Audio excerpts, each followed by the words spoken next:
thing that I love about the Philippines and Manila in general is that it's so stimulating to your senses because you could be standing in one place and like hear so many different sounds. He's been out here a little longer than me. I call it that, a simple life. I would say freedom. Now he's turned into a Tito in Manila, right? You gotta give him some efficacent oil. Whatever you're thinking of doing, don't be afraid to do it. Overstep your obstacles. To find a woman in a third world country that needs help.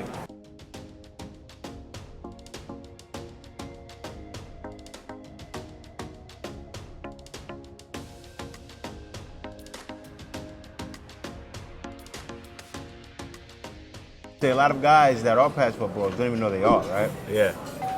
Like those are guys, and what they just travel around, and it could be for business too. It could be for things, and that's what I'm showing right now, right? These are guys that are traveling. He's traveling for love, but also he's doing business as well. Yeah. Right. This guy's doing business, and if he's gonna find someone along the way, of course, you know, why would he not, right?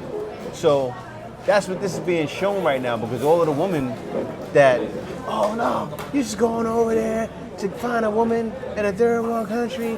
I'm not worried about these passport bros because I promise you they have always existed. Someone who comes from one of these third world countries that men go to pick up women, we know they're losers. Needs help and take advantage. We know that they go over there because they cannot get anyone in here. Ain't gonna be me. And that's how they're trying to paint the passport bros. So guys like me, and even guys like you too, could even show, hey, look, it's not about that, right? Yeah. Guys are out there trying to help people, right? Yeah. Guys are out there going to places like Tundo, helping kids with food or with activities, right? Yeah. And that's what I want to show. And Right. it's funny that you talking about it right now. I didn't even had no idea. Guys, this is not planned. I had no idea that he had Inspired TV and he planned on going to Tundo and doing these things. Yeah. See, this is what I'm talking about. So this is the true definition of passport bros. Get it right. Younger, you know, you should be slaying the dragon, you know, in your career, heavy in your career. And then when you get to around 35, 40, that's when you should be looking at settling down, because you're more, you know yourself more, you're more financial, you have more financial security, right? Right. So where you can provide for women more. Like right now, even being in the Philippines, right? If you need to, you can buy a house. My house is being built in the U.S. right now. Yeah. That's dope. We have property here, so I can build a house here. My mom has a house here. So I'm like good and settled. Like I'm ready to just take the next step. I don't really need to like go out and like. I enjoy taking my family out, like going out with my nieces and nephews, buying the kids stuff. Like that's what makes me happy now. So. I don't care too much about like, you know, trying to like party all the time and this and that. It's more like just sharing moments. So. It's called you're becoming an old man. See, we got to get him. Now he's turned into a Tito in Manila, right? We got to get him some.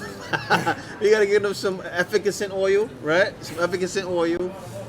Get him a massage from a Filipina that's dating him. She rub him down with the efficacent oil, and then I'm gonna give him his cane, right? And he's officially gonna be a Tito Manila. But I wanted you, bro, talk about what it is that you do, man. You was talking about it earlier. Okay, so I work for Gilead Sciences. It's a biopharmaceutical company.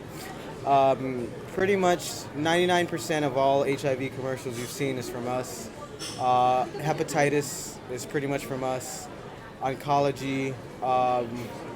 We created the first COVID treatment, so not a vaccine, but if you get COVID and you have to go to the hospital, they treat you with our drugs.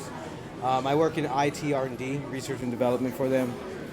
Pretty much I work with the international business teams, and I am like the middleman where I get us vendors or contractors, and we create systems or applications that the business side uses to analyze our drugs when it comes to patient safety and pharmacovigilance. Yeah. It's not as much as it seems like. It's a lot, man. It's not as much as it seems like. And also you, brother, he was talking about what he does as well. Yeah. Talk about a little bit about what you do. Yeah, so I'm a creative consultant. So I run a design consultancy where we design different things for different clients. So branding materials, marketing, websites, you need an app built or designed. We typically do those kind of projects. I worked in tech for 6 years, and I kind of got to a point where I kept hitting a ceiling and I couldn't grow. So I left and started my own business, and so that's where I'm at right now. And then also Inspire TV, community outreach organization that I'm building here in the Philippines. So that's what I do in a nutshell, man. Yeah. Yeah. Because it shows that brothers that are young, but not extremely young, not little boys, right? Brothers that are of age, right, in their 30s, are progressing in life, and these are the guys that are choosing to leave, right? Not the guys that you think are leaving, not the Mayo sapien colonizers, you would say. I smelled this stench, and all of a sudden, it was the Passport Bros polluting my comment section. And I was like, oh my God, they found my page. I was like, ugh. Had to hit them with the Florida water, you know, because it just started to stink all up and down my page. Not those guys, the guys that are decent guys, that are making a living, and then they're looking to come to the Philippines. I'm talking about quality guys, right? Like when I came to the Philippines, I'm a quality guy, right? I'm looking to come out to the Philippines, and well, I'm already here, and bring jobs, and also he's looking to do that as well, right? He is a very upstanding gentleman as well, and he's looking to provide as well as much as he can. So that's the kind of guys that are coming. So Yeah, when I come here, I come and I provide for my family, bring them a lot of gifts. I'm here for Christmas and New Year's, so I have probably 100 family members. My grandparents had 8 kids. My uncles and aunts had 8 kids. My cousins have 5 to 6 kids. So it's like I have 40 cousins, first cousins, and then their kids and my uncles and aunts. So I have like 100 family members. So I come here and I do whatever I can, give money. My mom sends money. But I mean, I want to start a family here as opposed to the U.S. because I'm not looking for like side pieces. The big family quality is what I want for them. I was born here, but I moved to the U.S. when I was young. I prefer them to be around, like my kids to be around a big family and grow up around that. When they get older, I'll bring them to the U.S. to like for school and everything. But I think they'll have a more genuine lifestyle and more stress-free type of. It's very different. Like like you said, like going on the plane back, like tearing up. It's like it feels like the ball and chain are like being shackled right back to you when you fly back. It's just a different feeling. If you want a simple life, I call it that, a simple life. I would say freedom, really. For me, that's kind of what I was seeking. You know? Yeah, simple life too. Like you don't really need all the extra things, keeping up with the Joneses and all that. You know, just enjoy your life. Yeah. And you know, be peaceful and come to the province. It's a vibe.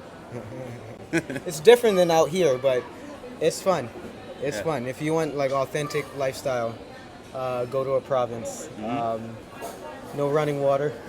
Oh yeah, you gotta pump. You gotta use the pump. Yeah. Yeah, air temperature water. It's very, very cold when you first bathe, but then it feels so good and relaxing. Yes, yo. It's just great. Just great. So we just need some rice so we can start. Yeah. So wait. So this is the larb guy. this chicken. Yeah, It's chicken. It's chicken and beans. Ground chicken. Oh, ground ground chicken chicken. and then I'm like beans. wondering. Okay. Yeah. Oh. I always And then cook some that for onions. Jay. Yeah. It smells good.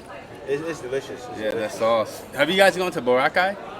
Yes, we have. Yeah. Do you like Boracay? It's decent. I want Yeah. to go back. We went with family, right? Okay. Yeah. But we went with family, and they were trying to go home early. Uh-huh. So a lot of times we went home early. But we're gonna go back. She doesn't really know yet. She doesn't know, but I know.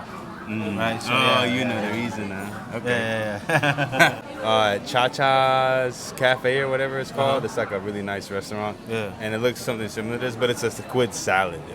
Oh, It was yeah, no. so fire. Oh yeah. Yeah. It was I don't like, eat squid. Yeah. Yeah, It's good. That's good for me. Go. What do you want to be? Okay. Let's want to. Both of us do the same thing, right? Everybody. Look at that food, bro. Yeah.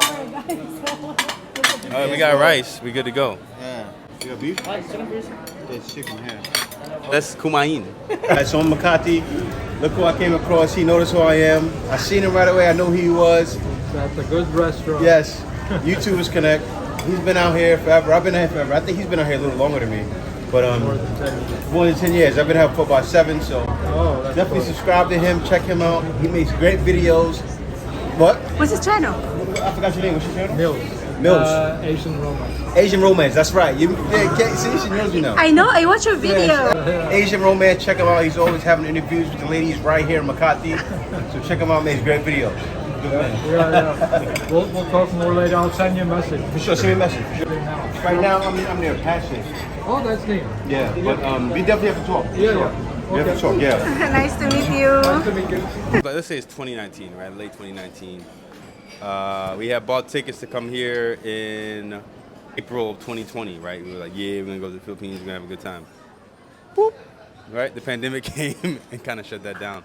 But the one thing that I would say about the pandemic is that it kind of helped me. I don't know about other people. I'm pretty sure it helped other people in the same way too, to figure out like what they want most in life, because you weren't really able to do much, right? So really thinking about like, hey, how can I learn a new skill or things of that nature.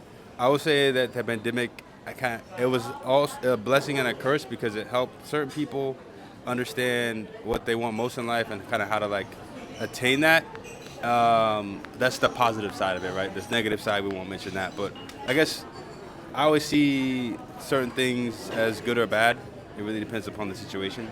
So yeah, that's what I'll say. I'll just say that the pandemic kind of helped me figure out what I want most. It helped me plan out my trip here. Like I had a 2-year plan. I was like, okay, I'm gonna do this. I'm gonna learn. Like I tried a drop shipping business, that didn't really work out. I tried a print on demand business, that didn't really work out. So then I was like, okay, let me do my own, like what I know how to do. So that worked out. And then just working on your skills and learning new skills during that time that we had helped me to get where I'm at right now. Well, what I got from the pandemic myself is just grinding hard. The pandemic was around the time I was doing a video every day, right? Mm-hmm. So, and also other people who got it too. I've seen channels grow. A lot of channels started during the pandemic. Yep. And grew up. And, you know, I think it was a time for people to grind. You know, a lot of people even stayed home and did music. You see people like Jason Derulo. Good Morning America. Was on TikTok. He got super popular on TikTok and turned his career into, you know, a multi-million-dollar career. So, even Filipinos. I've seen a lot of Filipinos grow up during the pandemic. A lot of companies started during the pandemic. A lot of order companies I've seen, even in the province, I've seen people, Filipinos start delivery companies, right, Kay? Filipinos started delivery, people started different apps, and Yeah, a lot of moving and all that. it was a great time. Yeah. And so pandemic did bring some good. Only thing, it brought a lot of slave mentalities, right? So I don't want to talk about that though. Oh, culture What shock? were you shocked about? I mean, I was really just kind of amazed about, like, so I got here, I had a flight from Atlanta to Tokyo, Tokyo to Philippines. I got here at night, Terminal 3 NAIA. And I had my friends pick me up, and as soon as I got in the car, the traffic and like the lighting on EDSA North, like, you know how they had the big ads and everything, and then they had the MRT, like Guadalupe Bridge area. I was like blown away. Like, I don't know, there's something that's very nostalgic about it. It wasn't really a culture shock. It was just like amazement. I don't know. It's like, this is Asia. This is dope. I was like, this is so cool, right? And the jeepneys. The thing that I love about the Philippines and Manila in general is that it's so stimulating to your senses, because you could be standing in one place and like hear so many different sounds, see so many different things. If you walk into like a wet market or like a street market, you hear so many different things, see so many different things. People taho, right? There's people running around cutting stuff up. You have the balut, you know, you have the truck drivers riding around. There's just always this, it's something that's stimulating. That's why I like, it's something about travel, really. You know, it's something that you're not accustomed to, and it helps you kind of, I guess, heighten your senses a little bit instead of being in the same place. When was the last time you were in the Philippines before you came back? 2018. Oh, so you was just here, yeah. Yeah. COVID, I would have been back earlier, but COVID kind of, But before then, when was the last time? Before 2018? not since I was a kid. Yeah, so how did that feel? That's the question. It was very refreshing to see my family, because Yeah, I don't yeah. have a lot of too big of a family in the U.S. So seeing my family here, it was just like something different. It made me really immediately like want to like either live here or come back constantly. So that's what I'm doing. Come back every year. I'm coming back again in June. Each time I come back is for a month at least. But yeah, like it's less of a culture shock for me and more of like a family revelation because there's like more and more kids born every time. So I have a whole bunch of nieces and nephews. When I came here last time, I had like 4 godkids. Now I have 9 or 10. Wow. I just went to a christening on Wednesday. Or no, it was Thursday. And like, so there's just more and more to do, more family to be around. I don't actually do anything outside of my family. Like I only go with my family everywhere. Other than now. So it's just something cool. I think it's enough camera for the day. Yeah. Just gonna hang out. I think I'll check out guys and say peace out for now. So any last words from you guys? What's your last words? Whatever you're thinking of doing, don't be afraid to do it. Overstep your obstacles and stay inspired and never give up. The Philippines, he's at 33, he's 35, but that's when I came to the Philippines, 35. Yeah. So. You know what? That video that you made about when you first came, like why you came. Yeah. That video was like I watched that video like 5 times. Yeah. I was like, yes. This is before I came here. I'm like, dude, this is it. We can do this. Right? It was very motivational. Yeah. Then the first video I ever saw that you did was like, yo, I'm home. Going back to live in the U.S. See y'all, maybe never. Whatever, you were like standing on the rooftop. And that one was like, yo, Yeah, who is this guy? Yeah. It's dope. Yeah. So, yeah, man, keep up the good work. You know, happy to be here. Happy to meet you. So, Sure. yeah, it's been great. Further ado, I want to end the video now. So guys, thanks for watching. Be sure to like, comment, subscribe. Also, be sure to click the notification bell and stay tuned. I got a lot more videos coming. Peace out. Thank you for watching this video. If you like my content, be sure to like, comment, and subscribe.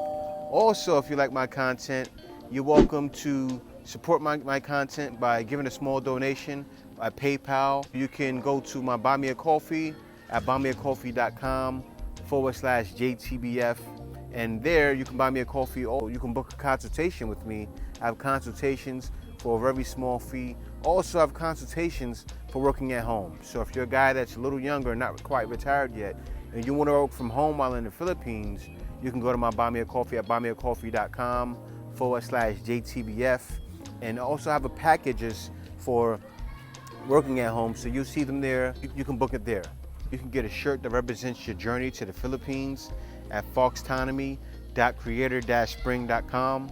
Once again, that's foxtonomy.creator-spring.com, and get a shirt that represents your journey to the Philippines today. There's a new feature to YouTube. It's thanks. Now at the bottom of this video, you'll see thanks there. You can give thanks and make sure your comment is highlighted, and you can give a small donation that way as well. Guys, in the description, you'll see other videos of my other content that's great as well. So you can be sure to watch my other content there. Thank you for watching. See you next video.